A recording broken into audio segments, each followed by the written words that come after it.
Pops Art, and I am at the National Gallery of Australia because today is the opening of Nan Goldin's amazing, groundbreaking, world-changing exhibition, The Ballad of Sexual Dependency. And I'm with the curator of this work, Anne O'Hare. How are you? I'm really good.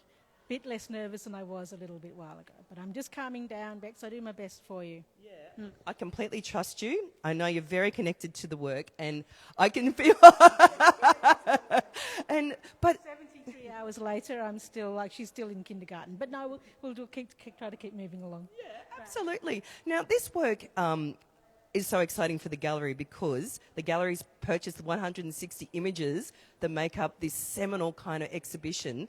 Why is this such a groundbreaking body of work?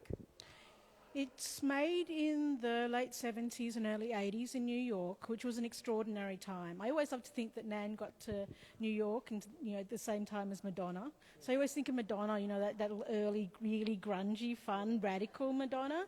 And she is very openly bisexual. She comes from Boston and she just starts building community. It's what Nan does. It's just part of her DNA. Don't even have to try. So people sort of say, oh, Nan got to, has been here for 2 weeks and she knows, 100 times more people than we know, and she's introducing us all. So she builds this wonderful community. It's all full of the artists and musicians. It's super grungy, super cool. They're all taking lots of drugs. It's a part of the scene. It's an amazing scene. And she starts showing these images as a slideshow. And so the people in the photographs are also the audience. They're yelling out what they love. It must have been really, probably started about 3 a.m. or something, incredibly fun.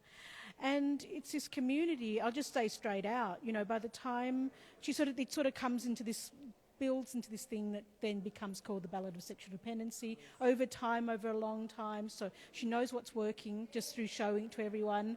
She's seeing the images that people are getting excited about. So it's really distilled down. It's the best of the best of the best of the best that gets down to this set of images that we have in this set of Zebrachromes at the gallery.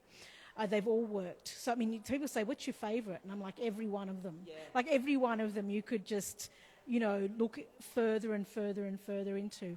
And there were other people documenting the scene and so on, but they don't do what Nan does. Yeah. Nan sort of brings this drive. She's had this trauma as a young girl. Her older sister, Barbara, has committed suicide when Nan is 11 and Barbara is 18. And it's, as Nan believes, purely because of the restrictions and the horribleness of post-war America, the way that you need to conform, the way that you have to be a certain way, that women particularly have to be a certain way. So Nan sort of picks up a camera as a teenager, finds her voice again. She says it saves her life. So if you have a camera, a way of photographing, you're saying, that saved my life. That's not nothing. That gives the work an incredible intensity, an incredible drive. I don't think there's anything else quite like it. Because, when it comes out of that need, it's sort of weird, but it's also really powerful. Yeah. It's an urgency. But also seems like there's a real, that deep relationship to the community that she's photographing. We're collaborators to a degree, would you say? No, I wouldn't say to a degree. I would say completely. Oh, okay. I would say that she builds trust with this community. She says, she's had this big drag queen community in Boston when she's a teenager, and she said to them, I want to get you girls on the front cover of Vogue, and I want you to look as beautiful. I want you to see yourself as beautiful as I do. Yes. It's a gift. So ahead of her time. So ahead of her time. Yeah. So ahead of her time. She wants the people in these images that she takes. She's really into film. She's like, these are the stars of, superstars of my own film, my own life. Yeah. But she also wants you to see them as ordinary. By the time in 86, when this becomes the great photo book, everyone should go and buy it. It's an amazing thing. And these images are made, these prints are made. This is a community that's being decimated by HIV/AIDS. In New York alone, in 86, I think over 2,500 people are dying in New York alone. So this is a community that's being vilified, and the government wants these people just to disappear.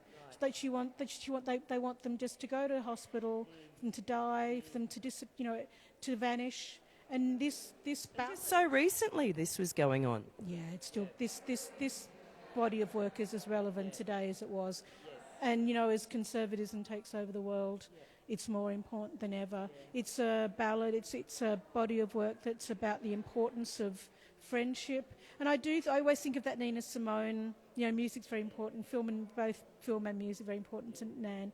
You know, that great Nina Simone line from Mississippi Goddamn, and she's like, you don't have to live next to me. I mean, it's such an obvious line, but just give me my equality, give us our equality. So it's like, just respect us. You don't have to be friends. You don't have to be my best friend. They're in the photographs. You can't even anyway. But just see. It's a very simple idea, but just see these people as ordinary and extraordinary, just like you are. You know, it's just such a powerful, radical message. Now, it shouldn't be anymore, should it? But it still is. Yeah, absolutely. And as you're saying, you know, this was her chosen family. It was a tribe. It was a group that she resonated with, collaborated with, had that creative life force. And the work isn't just about sex and drugs and rock and roll, but it's in there. But what do you think she's truly trying to reveal to us? Well, I think Nan, that we're just all human. Yeah. And we just do stuff. We do dirty stuff, you know, dirty stuff. You know, we do... we fall in and out of love. We have bad relationships, good relationships. You know, a lot of people see this as a very sort of dark sort of series or something, you know, over time some people have. I think it's far from that. She said, like, the pain's in there. Yes. The breakups are in there. Suzanne crying is in there. You know, everybody, you know, me being back, you know, a photo of me a month after my boyfriend, you know, assaulted me is in there because, you know, we're not going to be silenced, you know. And she sort of says... I think the wrong things are kept hidden. It's a very political series in that way, not in a polemical sort of like boring way, in a really genuine, real political way. And complex. Yes, and it's not about the people. I don't think Nan would ever judge a person, but it's about society. She really gets stuck into that, about this sort of world that's been created for people to have to live in. You know, her parents... are in the series. It starts with them, and you can see them, mum sitting like this. I can't even do it. I don't think the anxiety and the you know, the sort of what she's gone through. This woman who's suffered terribly, you know. So she sees her. Interestingly, like a lot of people would just break relationships with their parents at that point. You know, she's felt betrayed by them in some ways, but not Nan. Whole life she stays that she keeps those relationships, and she has just huge love and empathy, I think. And you think, oh, that's a bit cliche, it's a bit, you know, sort of, you know, but then there's that, you know, there's nothing sentimental about this series. There's something really tough in Nan, tough. You know, she survived. Survivor, yeah. Survivor. She survived losing Barbara, and then she survived losing most of her friends. You know, and she survived it, and now she's still building community. This community went, so then she got really upset about the opioid thing in America, and she built another community. You know, so it is phenomenal, and like, so as you're saying, it's about identity, it's about culture. But has anyone done it this way before, around the documentation of your relationship and potentially love in all its gritty, wild, fabulous points? I don't think anybody does quite like Nan Gold. You know, historically you look at where there's real intimacy in photographs, or supposed intimacy perhaps I should say, because probably the trust and stuff that's in this series isn't there, but it's the men photographing their girlfriends or their wives. It's Stieglitz photographing Georgia O'Keeffe, it's Edward Weston photographing Karis Wilson. Like, that's the history of where this sort of, and it isn't as close, it's like still a bit pervious, because it's blokes. You know, so she looks back to Larry Clark, you know, Tulsa, this famous series that comes out, he comes out of his trauma of the Vietnam War, and he goes back to Oklahoma, to his hometown, and a very insider story too. That, you know, Larry Clark becomes a very famous filmmaker with teenagers and Chloe and all that sort of stuff. But this is an early series. It's in black and white. Nan's sort of like very, you know, bit ahead of the curve in her way of using colour. She says she sees in colour, and she doesn't see very well. So these images and I just love that idea that she makes you see the world the way that she actually sees, not even the way the camera sees. She makes the camera see the way she sees. Great artist. Love it. Yeah, and the colours, like the reds, the black, the hot pink, the cibachrome, the smoke, like there's so much going on here. Memory. So she wants you to smell the photographs. You can almost smell the cigarettes. Gosh, there's lots of cigarettes, and she wants you to, you can... No vaping in these photos. No vaping. And, and she never wants to... It's not titillating, the nudity and the people having sex and stuff. It's not titillating at all, is it? No. It's not. It's not sexy. It's sexy, but in a good way. Yeah. It's sexy in that good. Yeah. It's very sexy, I think, in that way that you look at people and you're like, oh, I really fancy them, and that's what comes, and they're beautiful, and she's really into the male gaze, blah blah blah blah blah, feminist theory, blah blah blah blah blah, all that stuff, in reversing the gaze and becoming the one who looks. And she knows it's a bit pervy, but it's also very collaborative, so it's fine. But she's very almost erotic and sensual. Yeah. In any way, it's certainly not pornographic or anything. But she's interested in sex. It's like sex because sex is life. Sex is life. Yeah. So she thinks, we don't talk about these things. We don't talk about... And when things started to go on with her boyfriend, everyone backed off. Even in her community, everyone's like, oh, that's Nan and Brian's business. And so that's where it ended up, an image of me having been hugely assaulted. And then people come in and her friends come and help. But if you keep things hidden... Bad, Barbara is sort of like always trying to be controlled of the sister who dies. Like, let's hide the fact that she's unwell. Let's, what are the neighbours going to think? She says in the foreword to her parents always saying, what do the neighbours think? Yeah. And that ends in Nan's life in just devastating. Yeah, so her lived experience is the hidden pain and suffering, but also humanity creates disaster. Yeah. If you hide it. If you don't, and so there's stuff in this body of work that people might find confronting. Some people come and she puts it all in there. But that's why she's doing it. It's not. I'll put it in because more people will come if there's a bit of nudity or something. She puts it in because it's part of life and it's just a normal part of life. And and if you hide it and you suppress it, as the surrealists knew, it comes out in weird ways and it comes out in violence often. And with just talking about the people that are part of it, I know you have a couple of favourites, but I'm a bit obsessed by Cookie Mueller. Sensible is obsessed by Cookie Mueller. So the tragedy of the love that...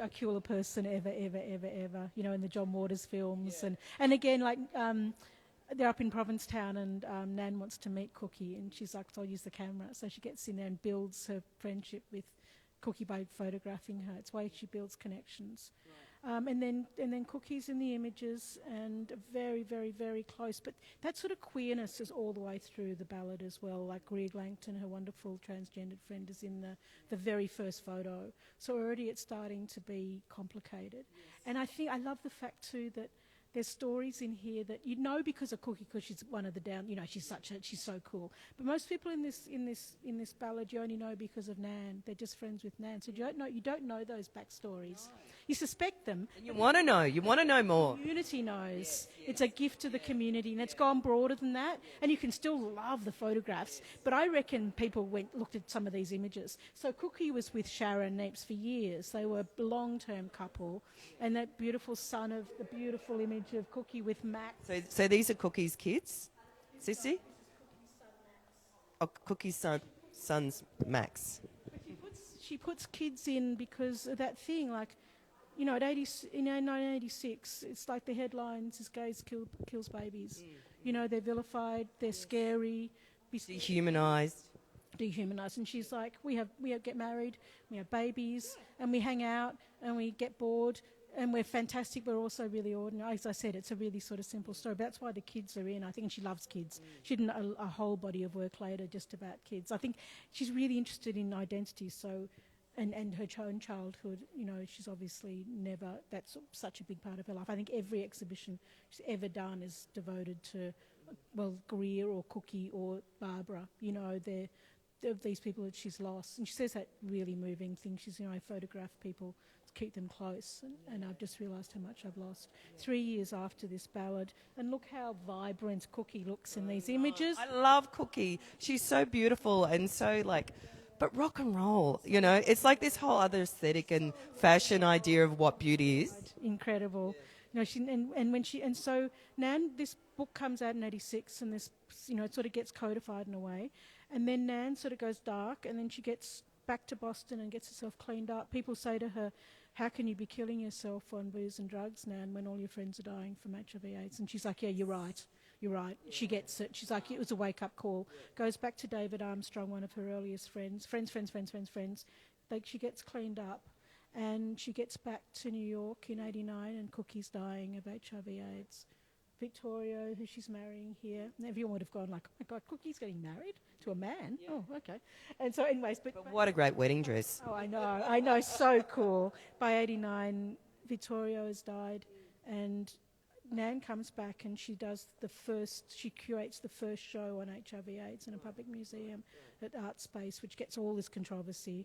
But, you know, it's an amazing thing. It's like, we will not vanish. It's called Witnesses Against Our... So it's like activist. It's like, it's really taking on politically, like she's shifting the idea of what artists can be and do. Absolutely. The activism is the thread of Nan's life. And now with the Sackler stuff, like it just goes all the way through. And that's why it's not voyeuristic. That's why it comes from this incredible place of care and love and empathy. It's true. It's not just some sort of thing she says with a camera. It's like it's the truth of this body of work. It's why it's still so loved, I think. And I think, you know, there's so much here and I'd love to keep talking to you, but just really quickly, what do you think, like the Australian public in 2023, how will they relate to this work from the 1980s in New York? Oh, it's going to be very cool.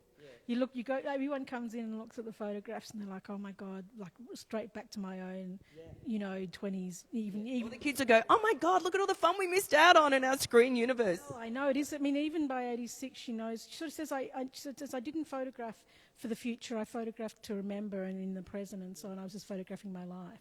But even by 86, she knows this world is going. The Bowery is being gentrified. Everybody's dying. And she's growing up. You know, so she draws a line. She gets cleaned up. She moves to Europe. It's of a time that's already passing. That's always such a strong thing in photo, isn't it? And a precious time, because I think that's before AIDS hit. And so there was such an innocence and a naivety and anything was possible and nothing's ever been the same again.